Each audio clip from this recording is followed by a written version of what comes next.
ఆశ్చర్యకరుడు, ఆలోచనకర్త, నిత్యుడగు తండ్రి, బలవంతుడైనటువంటి యేసుక్రీస్తు శ్రేష్టమైన నామముని ఉదయకాల శుభములు మీకు తెలియజేస్తున్నాను. ఇది నా దేవుని యొక్క వాక్య ధ్యానము. మీలో ఎవరికైనానో శ్రమ సంభవించినా అతడు ప్రార్థన చేయవలెను.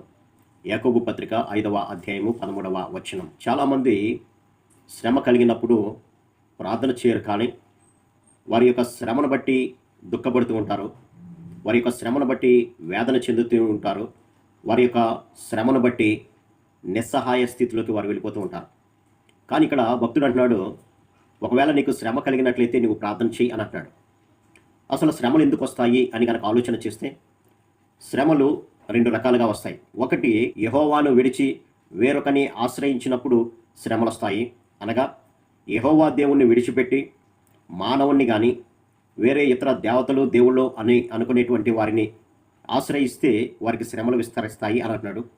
రెండవదిగా, దేవుని విశ్వసించి ఆయన యొక్క ఆజ్ఞల ప్రకారం నడుస్తూ ఎవరైతే జీవిస్తూ ఉంటారో వారి యొక్క విశ్వాసాన్ని పరీక్షించడానికి కొన్నిసార్లు శ్రమలు వస్తూ ఉంటాయి. కాబట్టి రెండు రకాలుగా శ్రమలు వస్తాయి. ఏ విధమైనటువంటి శ్రమ కలిగినప్పటికీ కూడా సత్యదేవుడు, నిజదేవుడు, శ్రమల నుంచి విడిపించేటువంటి దేవుడైనటువంటి యెహోవా వైపు చూచి కనుక ప్రార్థన చేసినట్లయితే శ్రమల నుంచి విడిపిస్తాడు అని అంటున్నాడు. అందుకే దావీదు భక్తుడు కూడా 120వ కీర్తనలో రాస్తూ అంటాడు, నా శ్రమలో నేను యెహోవాకు మొరపెట్టి ఆయన నాకు ఉత్తరం ఇచ్చాను అని అంటాడు. అలాగే 18వ కీర్తనలో కూడా మనం చూస్తే అక్కడ అంటాడు, నా శ్రమలో నేను యెహోవాకు మొరపెట్టి నా దేవునికి ప్రార్థన చేసి ఆయన తన ఆలయంలో ఆలకించి నా ప్రార్థనను అంగీకరించాడు, నాకు శ్రమల నుంచి విడిపించాడు అని అంటాడు. ఏ శ్రమ వచ్చినా సరే నీవు సత్యదేవుడు వైపు తిరిగి ఆయనకు ప్రార్థించినప్పుడు ఆయన శ్రమలన్నింటిలో నుంచి విడిపిస్తానని వాగ్దానం చేస్తున్నాడు. యోబుకి శ్రమలు వచ్చిన విశ్వాసం మూలాన్ని బట్టి. అయితే యోబు తన యొక్క విశ్వాసాన్ని దిగజార్చుకోలేదు, కానీ దేవుని యందు అచంచలమైనటువంటి విశ్వాసం కలిగి దేవుని ప్రార్థిస్తున్నాడు. కాబట్టి యోబుకు పూర్వము కలిగినటువంటి స్థితి కన్నా మరి అధికమైనటువంటి స్థితిని దేవుడిచ్చి రెండంతలుగా అతన్ని ఆశీర్వదించాడు. ఆ శ్రమలన్నింటిలో నుంచి, ఆ యొక్క కష్టాలన్నింటిలో నుంచి, వ్యాధులన్నింటిలో నుంచి కూడా విడిపించాడు. అలాగే పాత నిబంధన గ్రంథంలో మరొక రాజును చూస్తున్నాము, మనషే అనేటువంటి రాజు. ఇతను హిజ్కియా కుమారుడు. మనషే హిజ్కియా చేత పడదోయబడినటువంటి అన్య దేవతల విగ్రహాలన్నింటినీ కూడా మళ్ళీ తీసుకొచ్చి నిలబెట్టి వాటికి పూజలు చేస్తూ దేవుడి నుంచి దూరమైనటువంటి స్థితిలో ఉంటున్నాడు మనషే. అందుకనే 33వ అధ్యాయము 2వ దినవృత్తాంతంలో మనం చూస్తే 10వ వచనంలో అంటాడు, యెహోవా మనషేకును అతని జనులకును వర్తమానములు పంపినను వారు చెవి యొక్కకపోయిరి అని అంటాడు.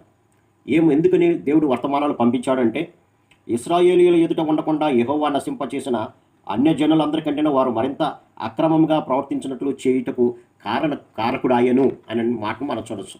కాబట్టి అంతగా విగ్రహాలను నిలబెట్టి పూజలు చేసినట్లుగా ఇశ్రాయేలు జనాంగం అంతటినీ కూడా అటువైపుకు మళ్ళించి అక్రమాలు చేయడానికి కారణమయ్యాడు.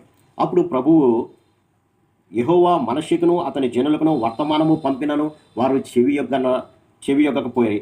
కాబట్టి యెహోవా అష్షూరు రాజు యొక్క సైన్యాధిపతులను వారి మీదకి రప్పించెను. మనషే తప్పించుకొని పోకుండా వారు అతనిని పట్టుకొని గొలుసులతో బంధించి అతనిని బబులోనికి తీసుకొని పోయారు. అతడు శ్రమలో ఉన్నప్పుడు తన దేవుడైన యెహోవాను బతిమలాడుకొని తన పితరుల దేవుని సన్నిధిని తన్ను తాను బహుగా తగ్గించుకొని, కాబట్టి అతనికి రాజ్యం ఉన్నంత వరకు కూడా అతడు దేవుణ్ణి లెక్క చేయలేదు. కానీ ఎప్పుడైతే శ్రమ పడ్డాడో అష్షూరు రాజు వచ్చి అతనిని పట్టుకొని గొలుసులతో బంధించి తీసుకువెళ్ళి శ్రమ పెట్టినప్పుడు అతడు ఆ విగ్రహాల వైపు చూడలేదు, కానీ విడుదల దయచేసేటువంటి సత్యదేవుడు ప్రార్థన ఆలకించేటువంటి యెహోవా వైపు తిప్పుకున్నాడు తన యొక్క మనస్సును.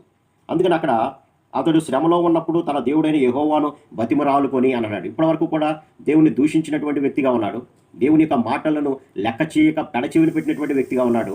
ఎప్పుడైతే శ్రమ కలిగిందో అప్పుడు యెహోవాను బతిమలాడుకొని తన పితరుల దేవుని సన్నిధిని తన్ను తాను బహుగా తగ్గించుకొని ఆయన మొరలిడగా ఆయన అతని విన్నపములను ఆలకించి యెరూషలేమునకు అతని రాజ్యములోనికి అతన్ని తిరిగి తీసుకొని వచ్చినప్పుడు యెహోవా దేవుడై ఉన్నాడని మనషే తెలుసుకొనెను అనే మాటలు మనం చూడొచ్చు.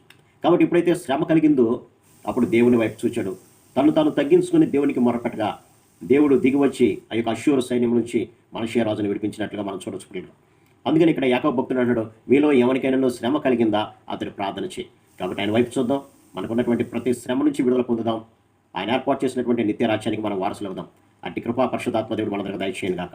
ఆమేన్. ప్రార్థన. సర్వశక్తుడా, ప్రేమగల మా తండ్రి, నీకు శ్రమ కలిగిందా నాకు మొరపెట్టు, నీ శ్రమలన్నింటిలో నుంచి కూడా నేను విడిపిస్తానని వాగ్దానం చేసావు ప్రభా. కాబట్టి మా ఈ లోకంలో మేము శ్రమ పడవలసి వచ్చినప్పుడు, లేదంటే శ్రమ కలిగినప్పుడు ఆ శ్రమను బట్టి మేము దుఃఖించకుండా ప్రభా, ఇదిగోనైనా నిరాశ చెందకుండా మీ వైపు చూసి ఈ శ్రమల నుంచి విడుదల పొందే భాగ్యాన్ని మా అందరూ దయచేయమని యేసు నామమున అడిగి వేడుకొంచున్నాను తండ్రి. ఆమేన్.